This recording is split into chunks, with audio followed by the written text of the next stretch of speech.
Tita Step. Po, dyan. Pipiliin mo taraw. Nasa unang panahon. Ay na. Hey! Ano for the vlog? Nyawan kay Nat, tinidor. Hindi para i-review mo lang. Oh, gulo. Mga kariset. Wait po, papalusot ba? Bye. Uy. Lalagay ko dyan pang Iba yun. Hindi mapasok. Bakit mo kayo kami iba yun? Manit. Hindi man manit. Ate yung malapit. Wait latte.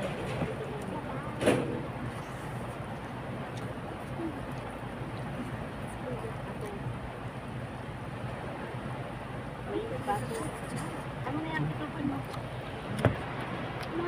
Diyan muna ba yun? Nagutom na nga kami, kaya tumigil muna ang aming sasakyan at para kumain ng cup noodles. Pampainit sigmura na rin ito. Diba? At malayo-layo pa ang aming lalakbayin. Kaya kumain ako ng madami.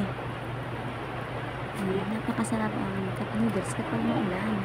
Maulan pa nga ngayon. Buti na nga lang, madaming baon namin ang pagkain. Ayan, ayaw nila ako magutom, di ba? Binuksan nga namin yung likod ng pinto ng sasakyan. Gusto ko kasi makita yung ulan na pumapatak sa baba, di ba? Parang ngayon ako nakakita ng patak na ulan.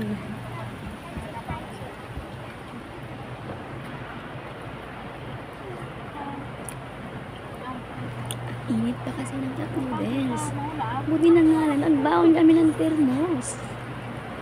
Di ba? Mindset ba? Ginamit ko na yung utak ko na naman. Dagdag points. Pagkatapos nga namin kumain, pumunta na kami sa simbahan.